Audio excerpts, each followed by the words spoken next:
Hello everyone, and welcome back to another session of Dark Souls 2 PvP and another weapon showcase. This time I am using the claws, and I am power stancing them because why not? Now, with the claws, I had a really good time with these things. They are really fun to use, really easy to use as well. So, getting started. The claws require 9 strength and 10 dexterity in order to wield. They have an E scaling in strength and an A in dexterity. The physical base damage of the weapon is 155, and the attack rating with a Ring of Blades +2 is 293, so that is a 243 with that one. The bleeding base of the weapon is 120, the bleeding total is 189, the counter strength of the weapon is 120, and the poise damage is 10 per hit. Oh, and the weight is 1 unit as well. So, for the majority of this video, I am using bleeding claws. I infused them with bleed, because that's just kind of what makes sense. So, when infused with bleed, their physical base damage is 148, the attack rating is 242, the bleed base is 172, which is almost as high as the bleed total of them uninfused. So the bleed total when infused gets pretty high up there. 298 is the bleed total. And when you wear Shadow Gauntlets and the Crest of Blood with that, then your bleed total is going to be 418. Crazy. 418 bleed per hit, per claw. You're going to be bleeding people very, very quickly if you have bleed-infused claws. And considering their power stance moveset, how, it's the 1-2 punch, 418 plus 418. Yeah, that's going to bleed people quick. Now, a lot of you are thinking, bleed is useless though, it doesn't do damage, it doesn't do this or that or the other thing. This is true. Bleeding someone is not as useful as it was in Dark Souls 1. That being said, it is still very, very, very useful, and I honestly thought it was useless until I fought one of my friends, Strike Phoenix. Huge shout out to him. He was streaming, and he was using a bleed build. That thing wrecked me so hard. I mean, I know I'm not the greatest player, but having my stamina cut in half really got into my head. So, it's more useful than people really give it credit for, in my opinion, and I think it's, kind of a big deal. So, anyway, the biggest pro of this weapon, I would definitely say, would be the moveset.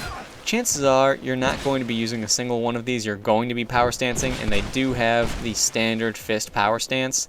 So, that's a really good moveset. It's a really good moveset, and it builds up damage very quickly. And because these do have bleed, it also builds up bleed very quickly. Which leads to the other pros, the combo ability, and how easy it is to bleed people.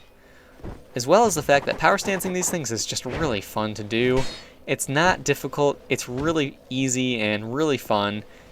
Even if it's not the most viable thing in the world, it's really enjoyable to use. So there's that. Some other pros would be the fact that there are definitely things that you can use to increase your damage output and your bleed output. So, Shadow Gauntlets, the Crest of Blood, Ring of Blades, Flynn's Ring. All of those things will increase your effectiveness because they are so light and just get such a huge boost from them. It's really worthwhile. So there's that. Some other pros, the only other pro I can think of would actually be the con for the weapon as well, and that would be the range. These are the second longest fist weapons. They have the second most reach of fist weapons, so that's definitely a good thing. They're just short of the mannequin claws, but they're fist weapons, so they're short in comparison to pretty much every other thing in the game that there is. Meaning, it's a short weapon. You're going to have to get really up close and personal with someone if you want to be effective with them. And that's kind of difficult at times when someone is using a particular weapon, whether it's a halberd, a lance, a pike. People can be difficult to get close to at times, is what I'm getting at. And, that mostly depends on the weapon and really even more so than that, depends on the person's playstyle. So there's that. Another con of the weapon, and really the only other con of the weapon, would be the damage output. The damage output is not that great.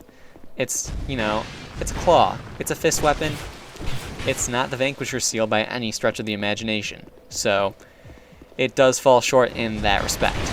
But other than that, you know, I'd really recommend trying this out. It's a really good time, really entertaining, and it's just, you know, something that I think everyone should try at least once, just to mess around. I mean, it's not always about winning, it's about having a good time, right?